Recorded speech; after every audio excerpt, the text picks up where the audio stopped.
नमस्कार मेरे प्यारे साथियों। मुझे अच्छे से पता है आप मुझे सुनोगे नहीं, लेकिन फिर भी मैं बोलने वाला हूँ।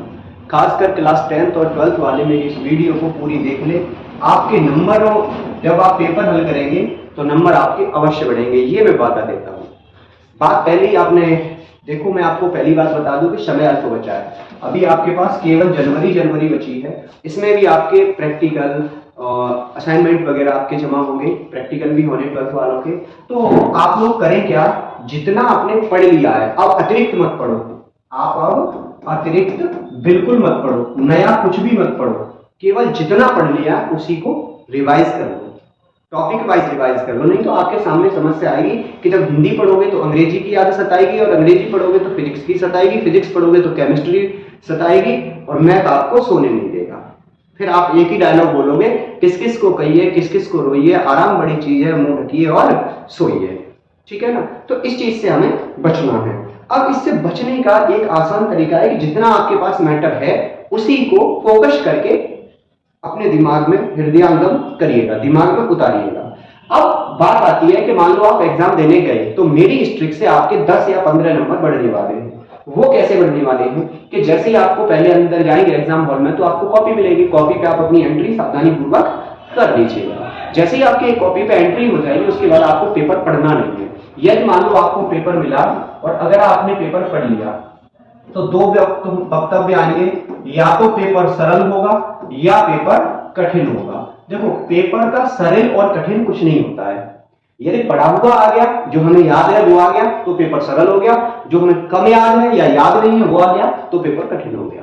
अब यहां होगा जैसे पेपर मान लो पढ़ा हुआ फंस गया। बात ध्यान से समझो, अगर पेपर पढ़ा हुआ फंस गया तो यहाँ एक समस्या आती है कि पहले प्रश्न के उत्तर में दूसरा लिखा जाता है, दूसरे के में तीसरा, तीसरे के में चौथा। मतलब वो खुशी का फुब्बारा दिमाग में घूमता है घूमता है घूमता है और इतना घूमता है कि वो पेपर में गड़बड़ करा ही देता है। ठीक है, तो इस स्थिति में भी आपका पेपर खराब होने वाला है। यदि आपने जो पढ़ा था और वो पढ़ा हुआ कम आया, पढ़ा हुआ कम आया, तब भी आपका पेपर गलत, क्योंकि एक दिमाग में फिर फैक्ट चलने लगता है, पेपर आज कठिन है।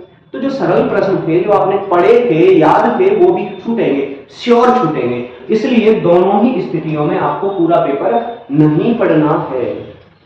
करना क्या है वो ध्यान दो। मान लो आपने पहला प्रश्न पढ़ा, आपका बहुविकल्पी है, आपने क्या करना है, पढ़ा आ रहा है तो बस कॉपी कर लो, प्रश्न संख्या 1 का जो भी पार्ट है का, अगर गणित है तो हल होगा तब उत्तर आएगा, और विकल्प है तो सीधा आपको उसका उत्तर लिखना है। मान लो पहला सही है तो पहला, अब इसमें क्या लिखा था, मान लो इसमें आपकी आवृत्ति सही है तो आवृत्ति आपको उसका ऑप्शन लिख देना है और बस इतना छोड़ देना है। इस तरीके से अब मान लो पहले का दूसरा नहीं आया, छोड़ दो आगे बढ़ जाओ, तीसरा नहीं आया, छोड़ दो आगे बढ़ जाओ। ऐसे पढ़ोगे तो आपके 30 से 35 जो प्रश्न आते हैं पेपर में, इनमें से लगभग 15 से 20 प्रश्न एक बार में हल हो जाएंगे, ये गारंटी है, क्योंकि आपने पूरी वर्ष पढ़ा है।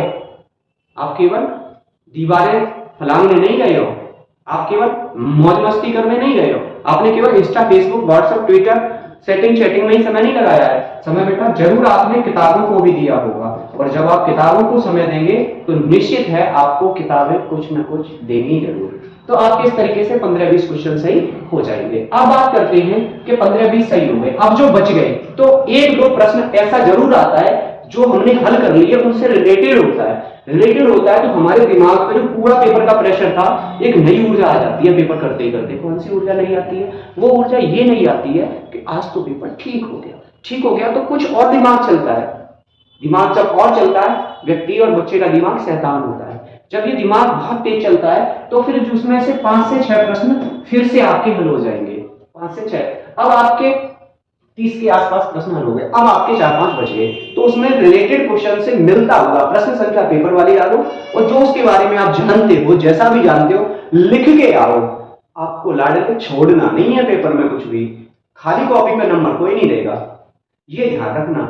नंबर आप कुछ लिखेंगे तभी मिलेगा, और कुछ का मतलब ये नहीं कि शेरो शायरी लिखेंगे, शेरो शायरी नहीं महाभारत, ना ही इतिहास, ना ही रामायण। आपको क्या लिखना है? आपसे मान लो पूछा स्नेल का नियम लिखिए, अब आप नहीं जानते तो स्नेल का नियम, परावर्तन, अपवर्तन, विवर्तन, व्यतिकरण, ध्रुवण, कुछ तो पढ़ा होगा, तो आपने परावर्तन, अपवर्तन, बस घटना याद करो, उसी से रिलेटेड लिख दीजिएगा। कुछ तो लिखोगे ना, चैप्टर से रिलेटेड लिखो, आपको जरूर नंबर मिलेंगे। और इस तरीके से यदि आप करके आए हो, मान लो 70 नंबर का पेपर था आपका और आप करके आए हो केवल 40 का, तो मैं गारंटी देता हूं कम से कम 50 या 45 नंबर के आसपास आपके हो जाएंगे। और यदि आप 100 नंबर का पेपर था और 60 या 70 का करके आए हो, तो आपके नंबर श्योर 80 प्लस जाने वाले हैं। फिर आप ये सोचोगे कि हम तो इतना करके आए थे, इसमें नंबर कैसे आ गए? तो नंबर आने का यही तरीका है। आप कोई कॉपी चेक करने वाले नहीं है, कॉपी चेक करने वाले देखेंगे कि ये सही है या गलत है, आपको तो सिर्फ पेपर को हल करना है और अच्छे से हल करना है। मेरी बात समझ गए होंगे आपको पेपर किस तरीके से हल करना है। अब बात करते हैं कम समय में तैयारी। तो देखो समय कम है, समय कम है, आपको मैंने पहले भी बताया, आज फिर बता रहा हूं और दोबारा बता रहा हूं कि जितना मटेरियल आपके पास इकट्ठा हो गया है, सिर्फ और सिर्फ इस पूरे एक सवा महीने में पूरे मटेरियल को विधिवत तरीके से टाइम टेबल में बहुत अच्छे से सेट करके, पहले पढ़ते थे घर पे 4 या 6 घंटे, तो अब इसको बढ़ा के 6 से 10 घंटे कर दो घर पे, 6 से 10 घंटे कर लो। और जितना पढ़ लिया है, जितना आपके पास इकट्ठा हो गया है, उसी को पढ़ो, बस उसी में आप घूम जाओ पूरा। और इतना ही कर लिया ना, बहुत अच्छे नंबर आएंगे। एक रिजल्ट जब आएगा तो एकदम से सीना चौड़ा होगा, कर्व से हम पास हो गए, हमारे इतने परसेंट बन गए। ठीक है, अब जैसे ही आप पास हो जाएंगे तो तरीके अच्छे ही अपनाएंगे तो अच्छे नंबर लाएंगे। आई होप दैट मेरी बात आपको अच्छे से समझ में आई होगी। मिलते हैं किसी नई वीडियो में किसी नए विचार के साथ, तब तक के लिए जय हिंद।